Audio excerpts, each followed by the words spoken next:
productive and will allow teachers to grow in their profession.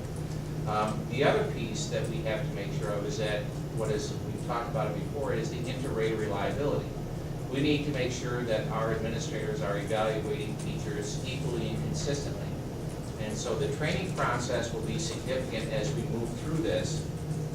As Greg said, the document and our agreement with the ACA, we sat down with the ACA leadership and talked about making sure that if there are issues that come about because of the application of this plan, we need to address them immediately and not wait till the end of the year in order to kind of focus on all the issues that may come up. So again, as Greg said, this will be a working document throughout the process.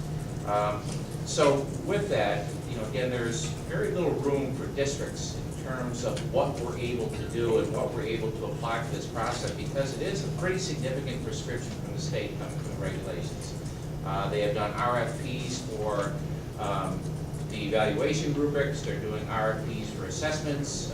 They are looking to really make a comprehensive evaluation system of teachers, and a lot of it based on academic performance in terms of growth and value added for students. So it's a process that I think we'll need to continue to update you on as we work through this. But I think in terms of the work of the committee,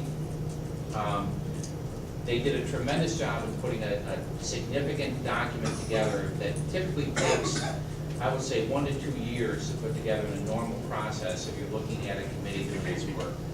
Because of the time frame that we had established to us through the state, because of, I think, our committee's work, we were able to accomplish that in a significantly less amount of time. So with that, the committee did a great job on that. I think we have an excellent document, an excellent start to our work. I think from here, it will only get better.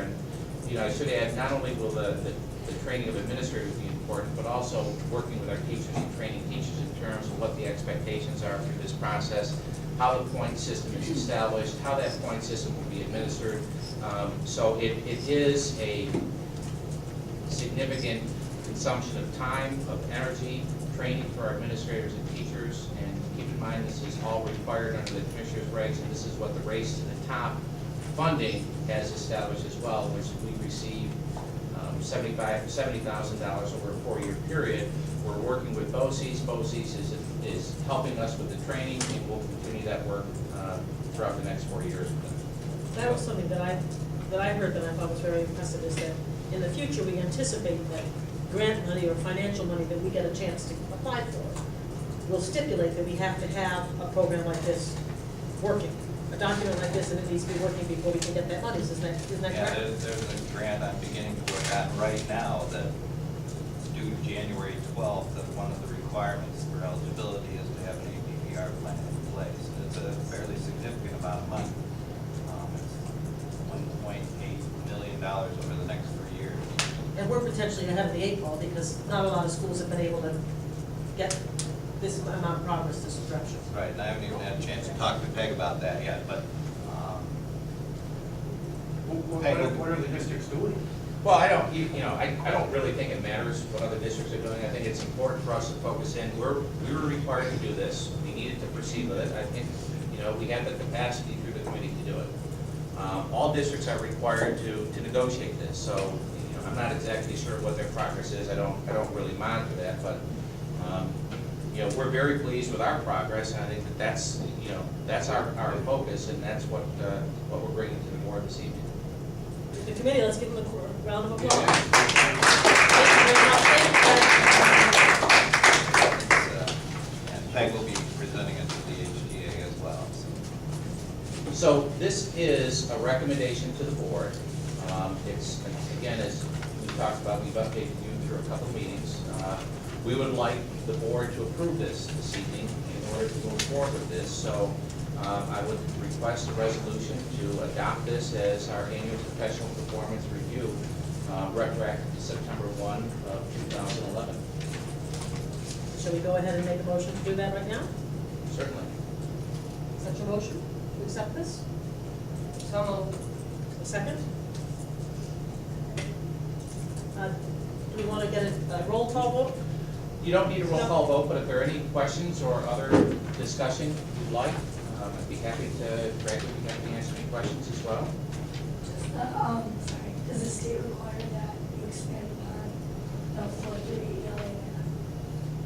The state doesn't require us to go to the high school. The requirement for 2011-12 is 4 through 8 ELA and math. What again is, as Mr. Davis indicated, we expanded that due to the capacity issues at the high school, that we wanted to make sure that that process was instituted in some form in the high school. So again, we looked at the math aspect of the high school to do that. The part that we'll be missing this year is the 20 points allotted by the state, because they don't have a growth plan in place for that, or a growth system in place to measure that. But we felt it was important to have the high school participate in this as well.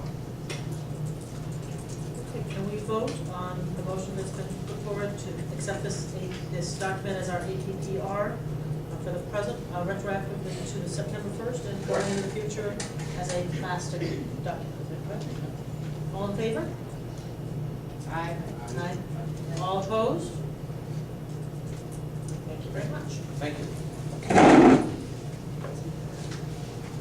Next on the agenda is the preliminary enrollment projections. I gave you some information in the packet that you came up with this week.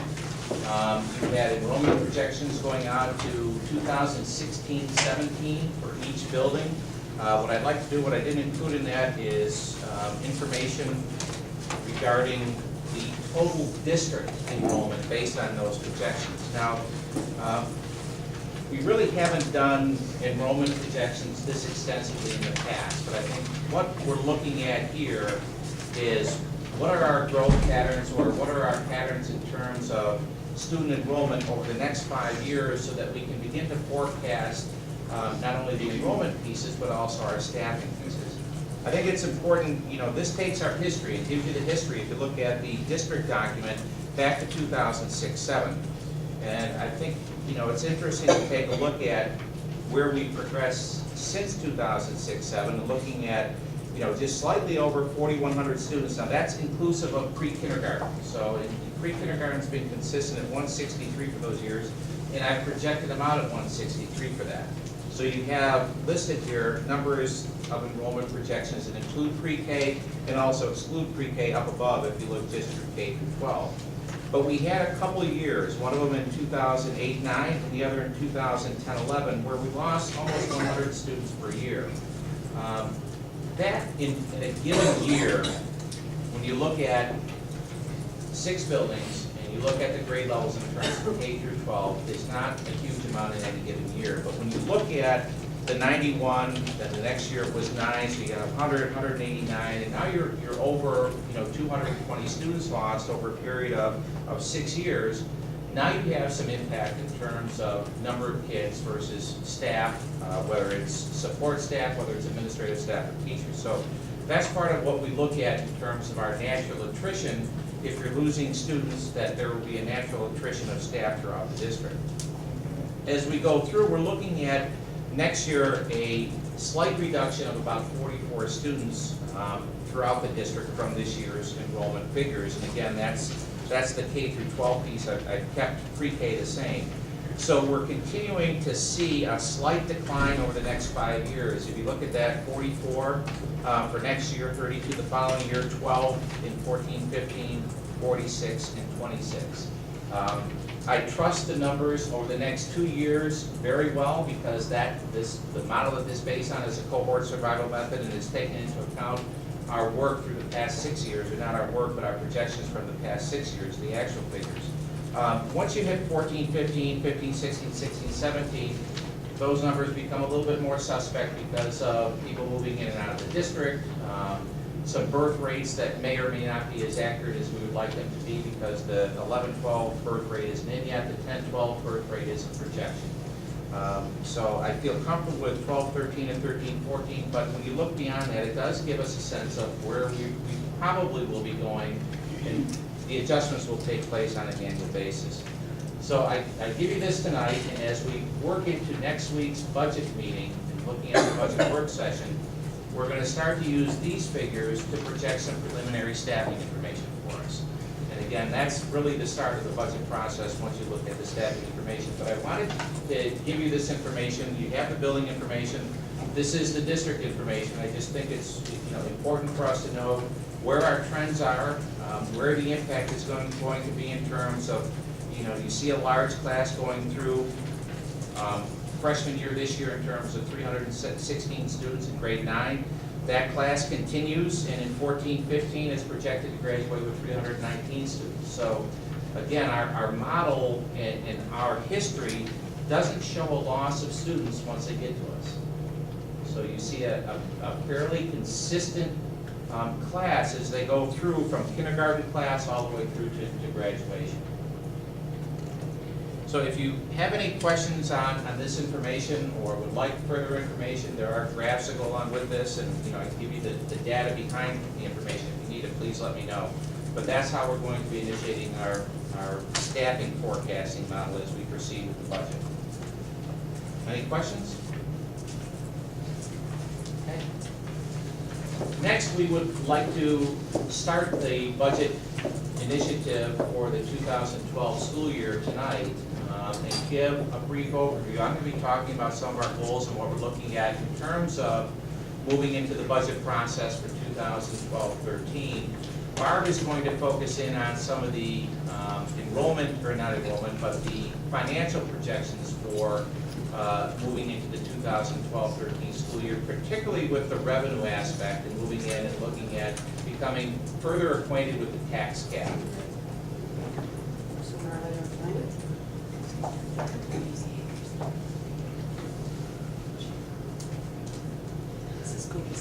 Yeah, it's probably just.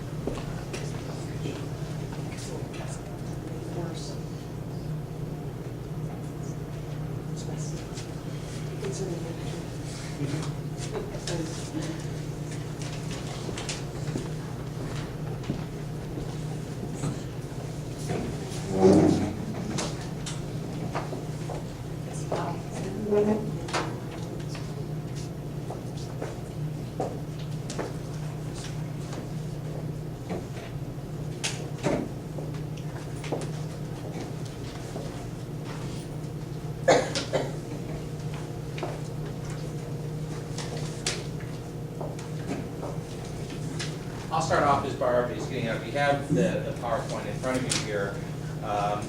Again, the district goal, and we looked at a similar goal last year, develop a budget for the 2012-13 school year that is accountable, transparent, supports all student learning, and is financially responsible and supported by the community.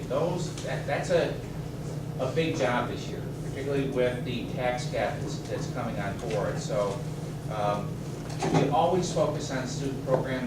We want that to be our main focus. We have to have that as our main focus. You saw the Finance Academy here. I think one of the things we have to also keep in mind is that it's not only a school to college or a school to school transition that we want students to be successful at, it's also a school to work transition that we want students to be successful at and continue to develop. So those will be some of the aspects that we'll also be looking at from a program standpoint as we move to the 2012-13 school year. Our next slide, we provide the mission statement of the Hamburg Central School District. Again, I think that's something to keep in mind and look back to every time we're looking at decision-making from a budget perspective. Decision-making at this point from a budget perspective is going to deal significantly with staffing because that's where the money is. We reduced our budget in all areas over the years. I know that you've witnessed that, experienced it, and seen that. So that is what we're going to work on in terms of hopefully making sure that we're continuing the programs and the staffing necessary for success, particularly from an APPR and student academic success program. Our district objectives and looking at the goals, provide a focus on our school improvement plans, preserve our assets and be fiscally responsible, and also build this year's budget with future budgets in mind. We've talked about that last year. We looked at the attempted ability to look at building fund balance. And as Barb will go through, we have not been able to do that. That is not something you can really do when the fiscal conditions are like they are like they have been over the past couple of years and like they're projected to continue to be over the next few years as well. As we move into considerations for the development of the budget, here's what we'll take a look at as we move through and develop our budget. Recommendations from board committees. We have particularly the ambassador committee that will be looking at the budget for 2012-13.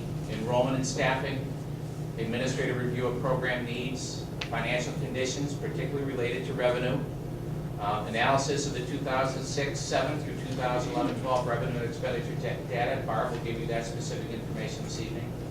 And the Board of Education assessment and response, a review of our budget and the major impact items that we have.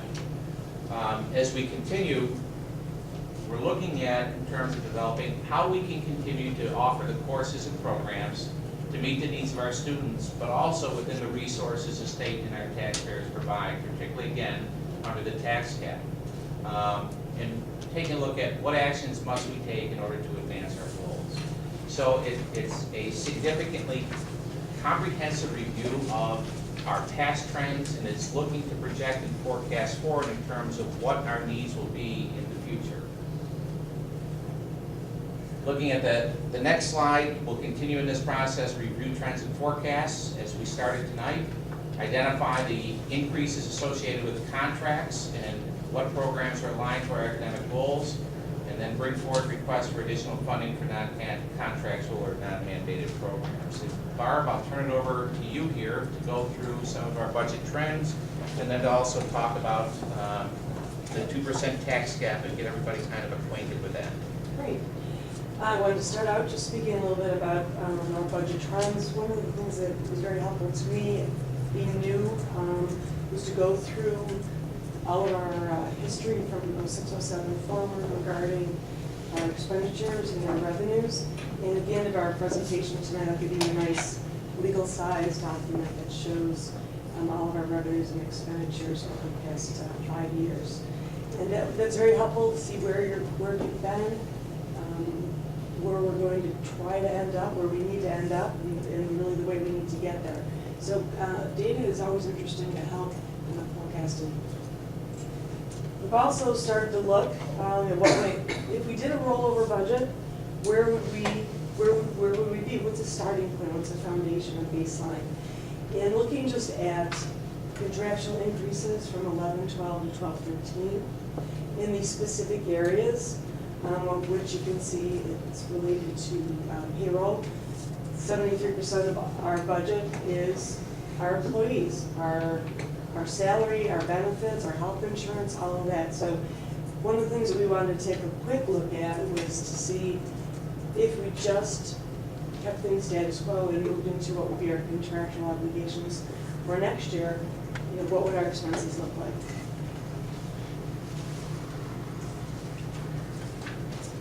We also put together a slide that shows 3 years worth of staffing data. As you can see, we have had some shifting. My understanding is, before I started, a lot of the change in staffing was due to attrition, retirement. There was some incentives thrown in. This year, we're going to also have to look to other types of reduction in staffing if we're going to meet our limited revenue that will be available to us. One of the first things we're looking at is our expenditure analysis. As the superintendent indicated, we're going to go through a very detailed and lengthy process of reviewing what our expenditures are, what our contractual expenditures are, and those that are not. As I said, most of our budget is we are contractually obligated to expend these funds. It doesn't leave you a whole lot to work with. What we do have left to work with, though, we need to really take a look at. And one of the areas we're going to look at is the increased costs that we're experiencing for special education, including placements and mandated support services.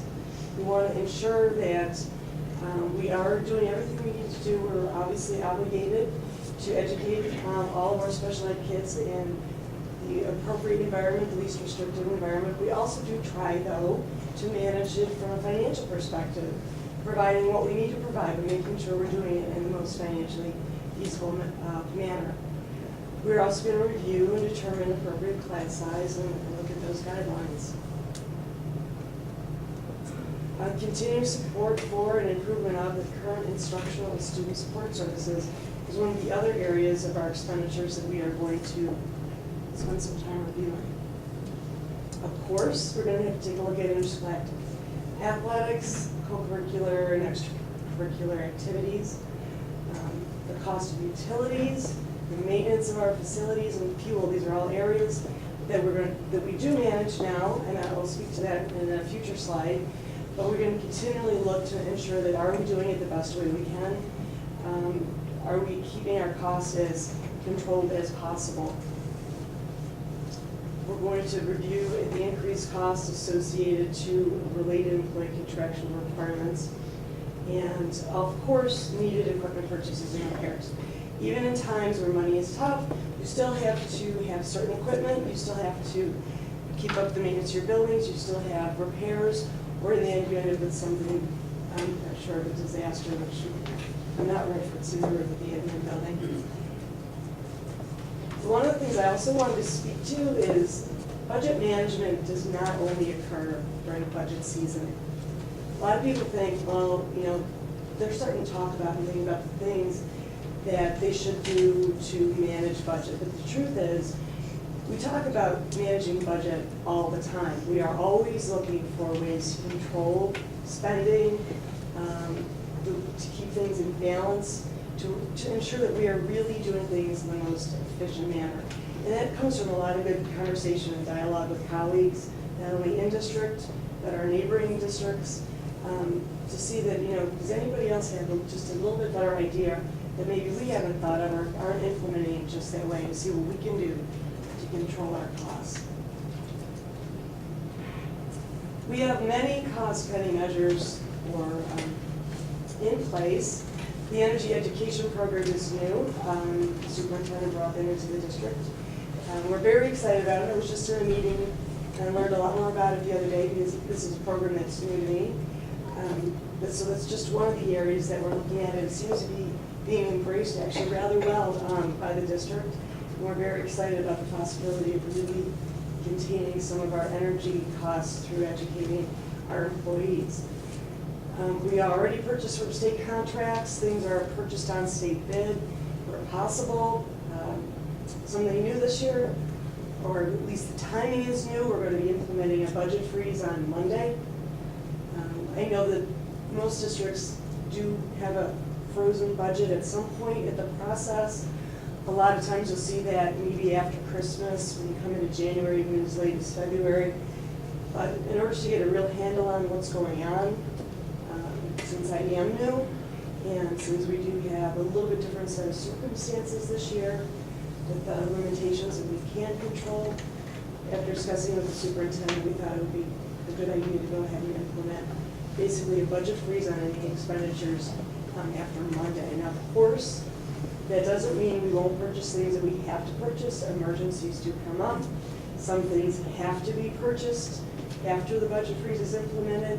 Certain items teachers really can't buy until later in the year. It's just not available.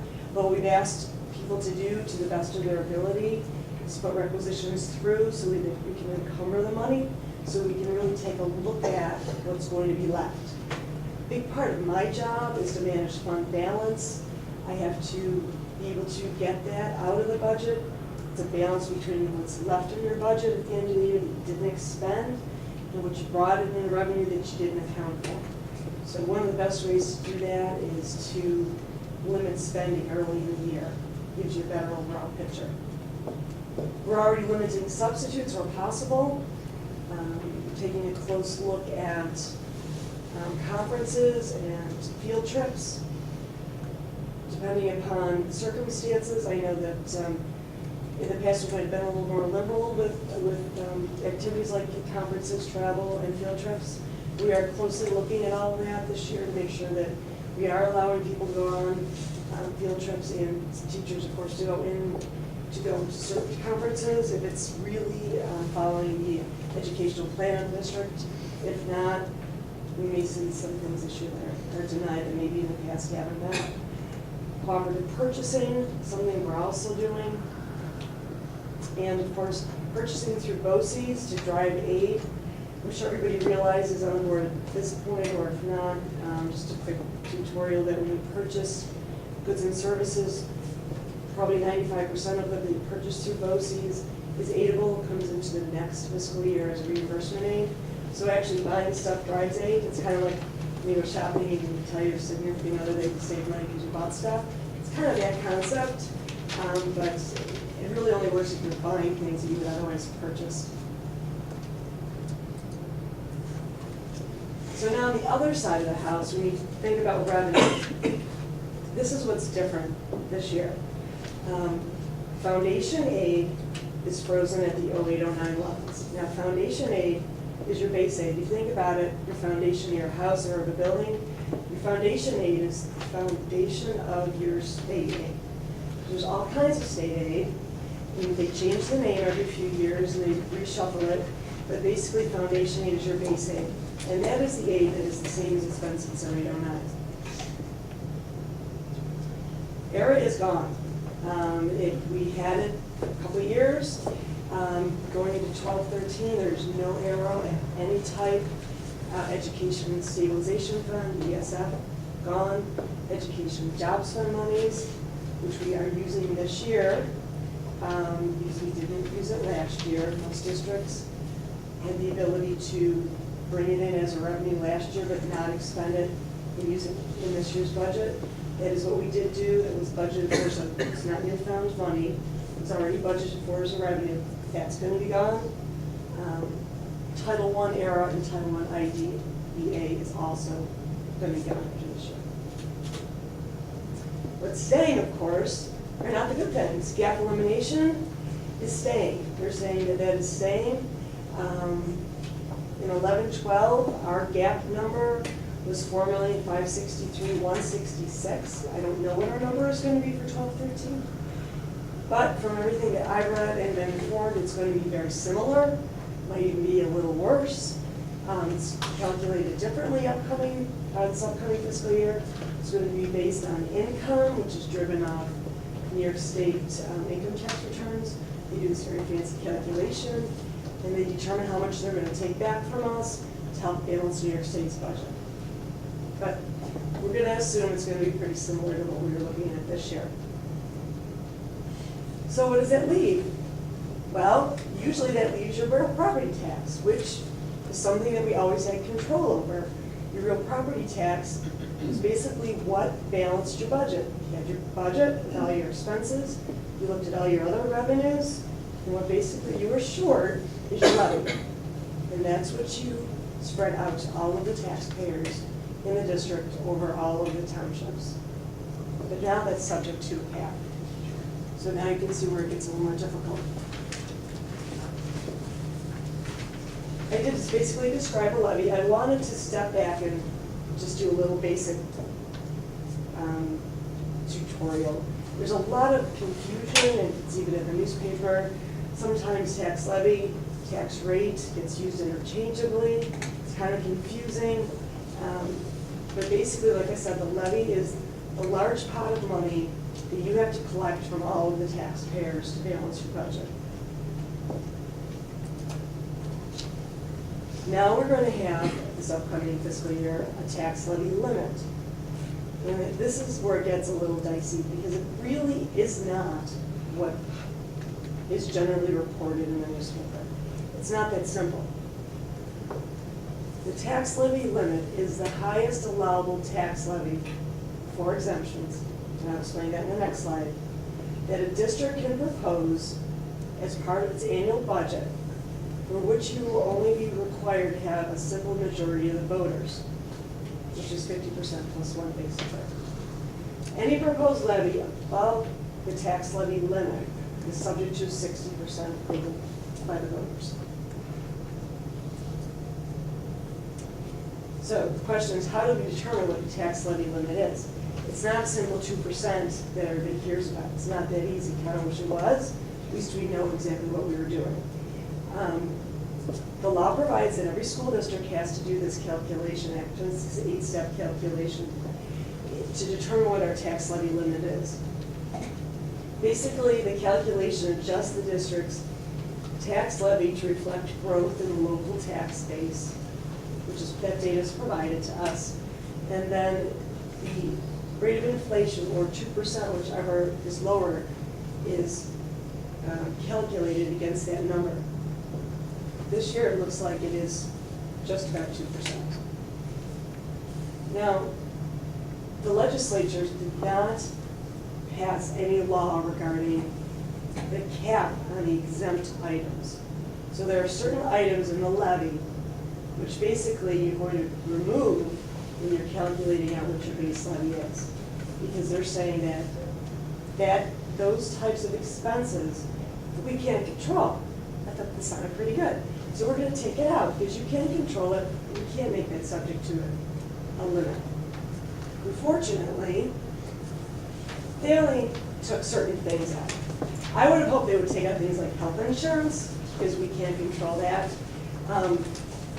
All of our retirement contributions to the employees and the teachers' retirement, I would have hoped they would have taken all of that out, but they didn't. They took out a certain percentage of the retirees, teachers and employees' retirement health insurance, teachers and employees' retirement contribution by the district, not all of it. So hypothetically, if last year our rate was 10% that we had to pay, and next year we have to pay 12.2%, we get to exempt the 0.2 because it's anything in excess of 2% increase.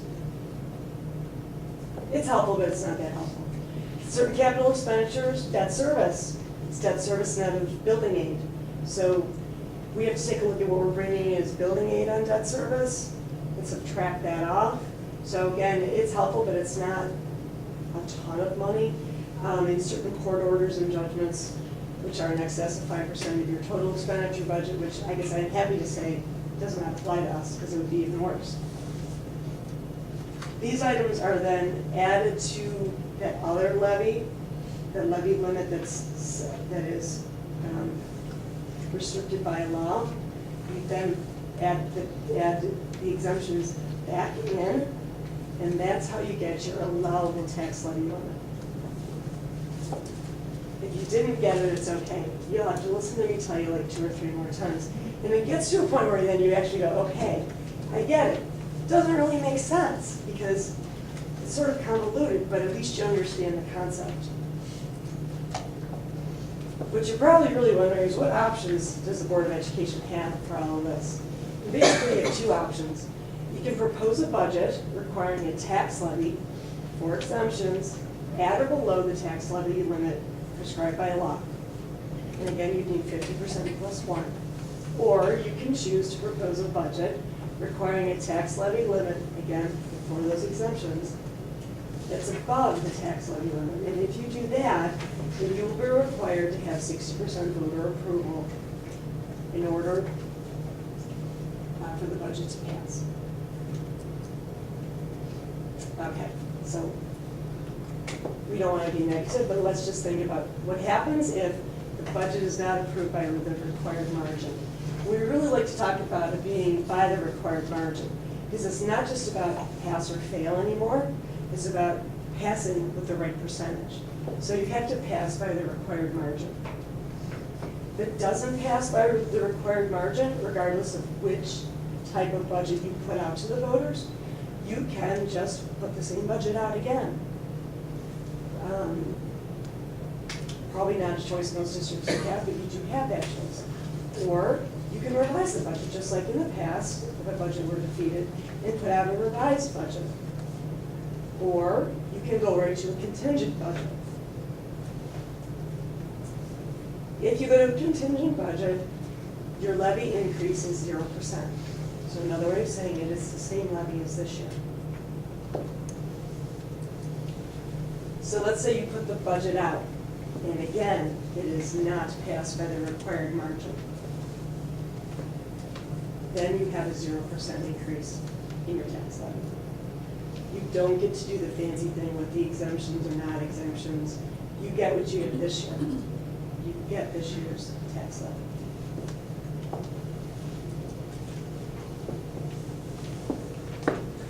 So then you're theoretically in a contingent budget. Now, you probably all know how, to some extent, how a contingent budget works. It still kind of works the same way, but not really. The administrative cap, which I'm not sure if anybody really understands how that works, is still in effect. So there's certain calculation that has to be made to ensure that when your budget is divided into the three-part budget that everybody gets to listen to at the budget hearing, there's a three-part budget or a tri-part budget that is explained in the budget hearing, which just confuses everybody. The administrative portion still has to meet certain percentage, has to be under a certain percentage increase. So that's still in place. But you have to take out non-contingent expenses, just like you always would have. And those are things that do not relate to the health and safety of the students or staff. It's a very subjective determination. Usually you're looking at things like computers, copy machines, things like that. Still have to be removed from the budget. Interestingly enough, if you recollect, the contingent budget was always subject to 4% cap or 120% of CPI, whichever was lesser. And there was always that shift in, okay, now our expenditure budget is going to be this instead of that. That rule does not apply. We kind of wish it did, it would be better, but it doesn't, because if your budget is defeated the second time, your contingent budget is a zero levy. If that happens in May,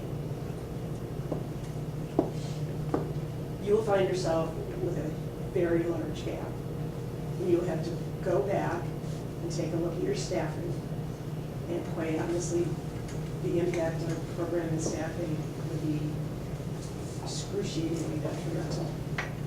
So one of the things that the board needs to consider with the guidance of the superintendent is what type of budget do you want to put out there. I'm not saying don't exceed it. You know, that's, I'm telling you, they're very specific rules of engagement this year.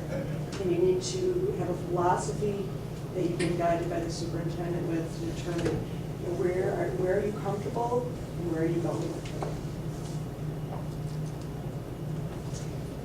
As far as we can tell, all the budget deadlines remain in place. They've always been subject to legal notices, property tax report card hearings, the budget notice. There might be a little massaging of the time frame because they're still trying to work out a couple of the rules. Just like anything that the state comes up with, you don't really figure out how to implement it until they're doing it. So there might be some shifting in the timeline. The budget time frame might get bumped up. We don't know for sure yet, but we'll certainly let you know as things change.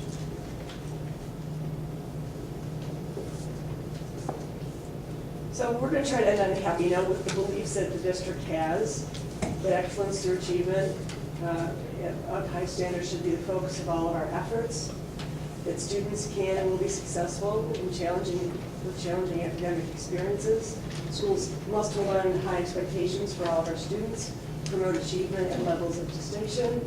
Every student must be taught by teachers who have sound knowledge of subject matter and also hold high expectations for themselves as well as their students, and that we must cultivate safe and positive learning environments, even in the fiscally challenging times we find ourselves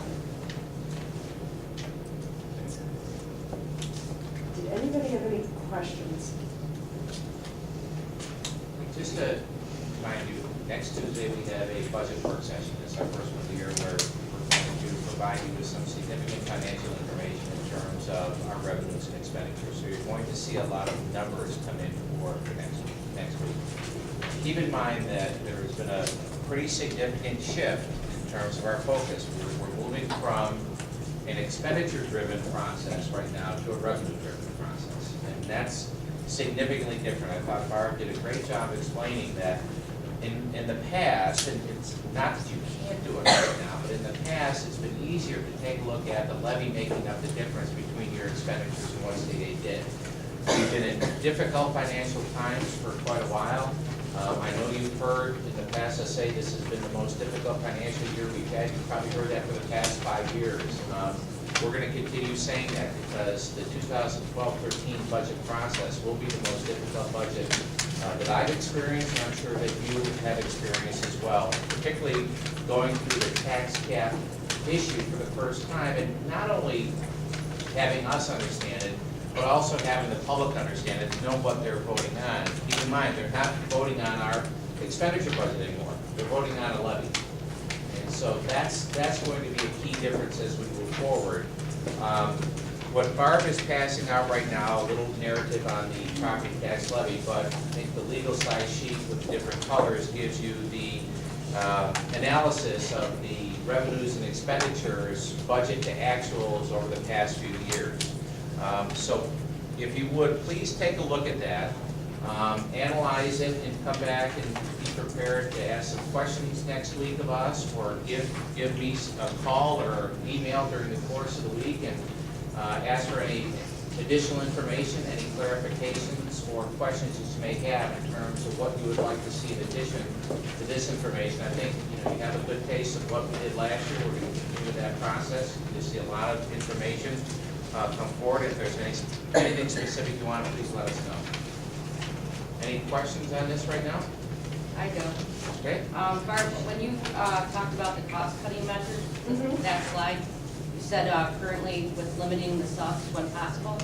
What has been done? What subs so far that's in effect? We have been limiting clerical subs. Clerical subs? Okay. Thank you. Sure. Thank you very much. Thanks, Mark. Thank you. Okay, we now have time for public expression. We have two people who signed up to speak. The first is Charles Bowinkle on bullying. Yes, sir. Oops. We must make all school behavior inside and outside the school safe. In the Hamburg district system, let us make this multi-step policy mandatory. Before I go into that, I'm going to preface it with being a former state worker. I know that all codes have a state maximum, which becomes, or no, yes, their maximum becomes your minimum. Like building codes, the Hamburg district can have building codes, but they must meet state. And almost every system works that way. So I'm fully cognizant of that. First, the offended child goes to the school office and reports the bullying by whom.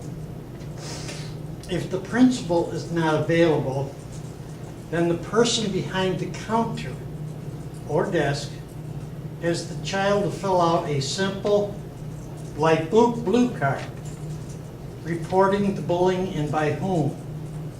If the child feels intimidated by such an authoritative figure, the parent or guardian may do so along with or alone.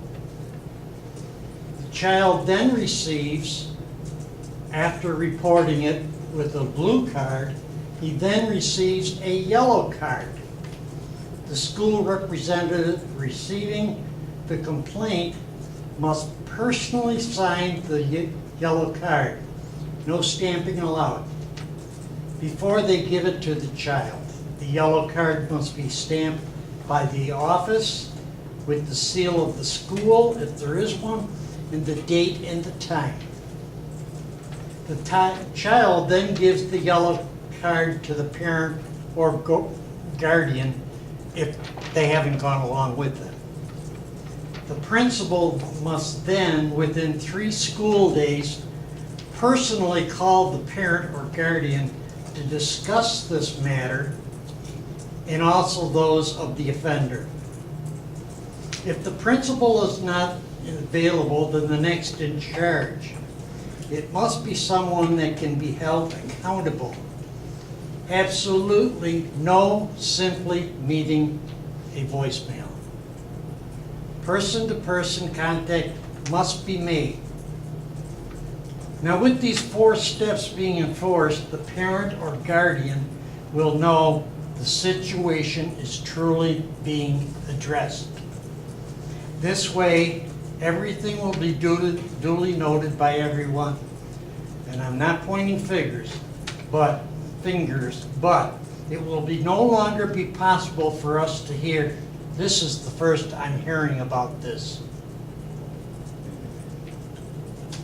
Now, I hang out in the Hortons on South Park near the high school in the afternoon. I do it for one purpose. I don't join the older guys that talk about the past. I sit alone and I have a number of students that I personally met. They come to me and talk to me occasionally. One day they said, we passed by, we didn't see your car, so we went home. I had stuff to do. But I tell them all, you are going to be the future leaders of this country. Now, I don't mean you gotta be president, secretary of the state, speaker of the house. You're gonna be the leader of the Black Club. You're gonna be the leader of the chorus at church. You're gonna be the father of this leader who's the leader of his son's scout pack troop. In other words, you're going to be the leader of something, or anything you belong in. Be the leader. Strive to be the leader. Don't be just mediocrity. And don't accept anything less than trying to be the leader. Now let us start in Hamburg by being a leader. Maybe all the school systems, such as Lancaster, West Seneca, Cheektowaga, the Williamsville system, and the town of Wandos will follow our leadership. Thank you. Thank you.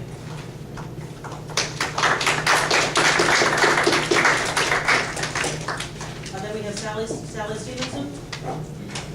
Thank you. This Friday, on the 11th hour, the 11th day, 11th month, is Armistice Day, which is, we call Veterans Day. And as a proud mom of a military officer, I'd like our board and the public to stand for a moment of silence for our deceased military, our active military, and our veterans of our community. I would appreciate that.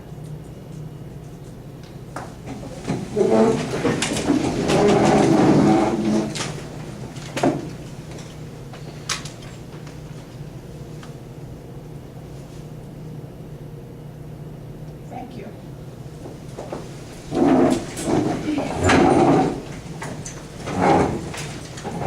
As a pet peeve of mine, which is the open meetings law, which I've spoken about for the last year and a half, which are federal and state laws, I might add.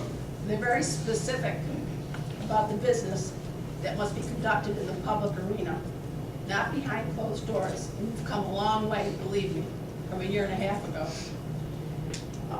There are certain things you can't discuss here in public, which would be employees, students, discipline, land acquisitions for the obvious reason, and limited legal matters. The public in the law, which is 35 plus years young, encourages the public to be part of the government process. That's why we're allowed to speak at meetings. All items voted on must be discussed in the public arena here, in front of us, the public, such as your G consensus items. When you vote on them as consensus items, we should be able to understand what you're voting on. And I'm asking you to please explain your G consensus items this evening before you have a resolution and a vote on this, so the public, myself, and those here understand what you're voting on. I appreciate that. And as I said earlier, it is federal and state law. Thank you.